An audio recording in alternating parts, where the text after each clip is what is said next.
Chhaava movie ने पूरे भारत में ही नहीं बल्कि पूरी दुनिया में लोगों को इसका दीवाना बनाया है। पहली बार छत्रपति संभाजी महाराज का इतिहास बड़े पर्दे पर दुनिया के सामने आया है। छत्रपति संभाजी महाराज का त्याग, बलिदान और समर्पण देखकर लोगों के आंखों में आंसू आ रहे। छोटे बड़े, महिलाएं, जवान लोग, सबका यही हाल है। ये मूवी देखकर सबको अब इनके इतिहास के बारे में जानने की इच्छा उत्पन्न हो रही है। इसमें से मुख्य इच्छा ये है कि संभाजी महाराज के साथ और पूरे हिंदवी स्वराज के साथ गद्दारी करने वाले शिर्के बंधुओं के साथ आखिर क्या हुआ। ऐसा सवाल अब हर एक के मन में आ रहा है। हमें भी इसके बारे में बहुत सारे कमेंट आए। इसके बारे में पूरा इन्फॉर्मेशन कहीं पे नहीं है, सब जगह छोटे छोटे टुकड़ों में इन्फॉर्मेशन है, लेकिन आज हम आपको इसके बारे में डिटेल जानकारी देंगे। ये सबको पसंद आएगा, कुछ लोगों को नहीं अच्छा लगेगा, हर एक की राय अलग हो सकती है, लेकिन आज ये गद्दारी का इतिहास पूरे दुनिया के सामने आना जरूरी है। तो जानते हैं इन शिर्के बंधुओं का आगे क्या हुआ। तब तक इस चैनल को सब्सक्राइब और वीडियो को लाइक जरूर करें। सबसे पहला इम्पोर्टेंट प्रश्न ये है कि इन शिर्के बंधुओं का रिश्ता क्या था शिवाजी महाराज और संभाजी महाराज के साथ। ये समझते छत्रपति शिवाजी महाराज की 6 बेटियां थी। इसमें से राजकुंवर बाई की शादी शिवाजी महाराज ने उस समय के दाभोल के पिलाजीराव शिर्के इनके लड़के से यानी गणोजी शिर्के से की थी, और पिलाजीराव शिर्के की लड़की जीवबाई मतलब कि येसुबाई, इनकी शादी शिवाजी महाराज के बेटे संभाजी महाराज से की, मतलब कि शिवाजी महाराज की लड़की शिर्कों की बहू और शिर्कों की लड़की शिवाजी महाराज की बहू। इन पिलाजी शिर्कों को अपने लिए दाभोल की जहागिरी मतलब वतनदारी चाहिए थी, यानी कि अपना खुद का एक छोटा सा साम्राज्य। लेकिन शिवाजी महाराज के समय ऐसे छोटे छोटे राज्य निर्माण करना और जागीरें देना ऐसी कोई उनकी नीति नहीं थी। उनको अखंड हिंदवी साम्राज्य खड़ा करना था। उस समय राजकुंवर बाई को लड़का होने के बाद वतन का देख लेंगे ऐसा कह के शिवाजी महाराज ने समय निकाल लिया, ऐसा शिर्के कहते। लेकिन ऐसी कोई बात या सरकारी कागज तैयार ही नहीं हुआ। लेकिन आगे युवराज शाहू महाराज के खत में शिर्के परिवार को शाहू महाराज के दादा यानी शिवाजी महाराज ने ऐसा वचन उनको दिया था, ऐसा शाहू महाराज ने खुद कहा है।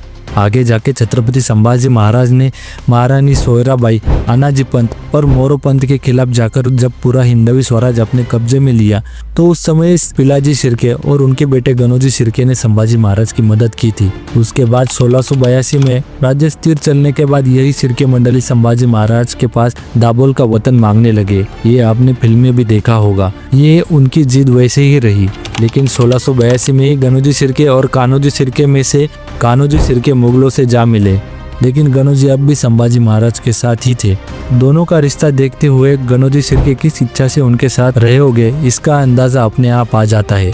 चिटनीस बखर में मिली इन्फॉर्मेशन के तहत संभाजी महाराज को हटाकर उनके बेटे युवराज शाहू महाराज को छत्रपति की गद्दी मिले, इसका कट गणोजी और कान्होजी ने मिलकर रचा। ये संभाजी महाराज को समझने के बाद संभाजी महाराज ने उन पर हमला करके उनको पराभूत किया। इसमें शिर्के परिवार के बहुत लोग मारे गए, उनके घर जलाए गए। इस सब के लिए कवि कलश जिम्मेदार है, ऐसा शिर्कों को लगता था। इसलिए शिर्के और कवि कलश इनमें नया संघर्ष शुरू हुआ। इसमें संभाजी महाराज ने कवि कलश का साथ दिया। इस बात से गुस्सा होकर शिर्के खुल के मुगलों के साथ जाकर मिले और उन्होंने संभाजी महाराज के ऊपर अपना रोज जमाना शुरू कर दिया। जेदे शकावली में भी इसकी नोंद मिलती है। फिर गणोजी और कान्होजी इन्होंने खुल के संभाजी महाराज के विरोध में जाकर मुकर्रब खान को अंबा घाट का रास्ता दिखाया और मुकर्रब खान को संगमेश्वर में संभाजी महाराज के घर तक पहुंचाया। इसके बाद संभाजी महाराज को उन्होंने कैद कर लिया। आगे जाके औरंगजेब ने उनकी हत्या की और गणोजी शिर्के और कान्होजी शिर्के को औरंगजेब ने 5000 मनसबदारी नियुक्त की। आगे चल के भी ये पूरा शिर्के परिवार स्वतंत्र युद्ध में मुगलों के साथ ही खड़ा हुआ।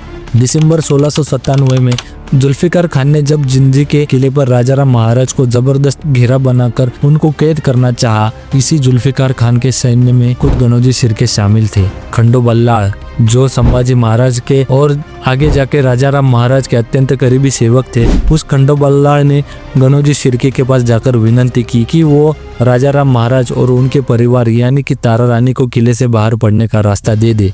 उस समय पे भी इन गणोजी शिर्के ने वतन की ही जिद पकड़ी। राजाराम महाराज ने वतन की यानी कि जहांगीरी की परंपरा फिर से शुरू की थी।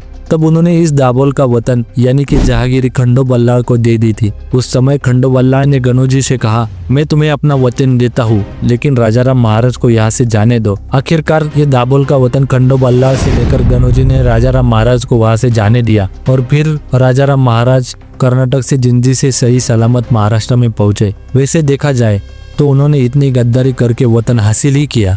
उन्होंने संभाजी महाराज को पकड़ने के लिए मदद की। उनकी वजह से संभाजी महाराज यानी अपने बहन के पति की हत्या हुई। इस बात का कन्हौजी शिर्के को जरा सा भी अफसोस या दर्द नहीं था। शिर्के आखिर तक वतन के लिए अड़े ही थे। इतना करके भी वे रुके नहीं। उन्होंने अपने रिश्तेदारों के लिए रत्नागिरी के नजदीक कुटरी गांव को इनामी करके लिया। वही पुणे के भोर तहसील के 3 गांव और रत्नागिरी के 5 गांव खुद के लिए राजाराम महाराज से भी इनामी करवा लिए।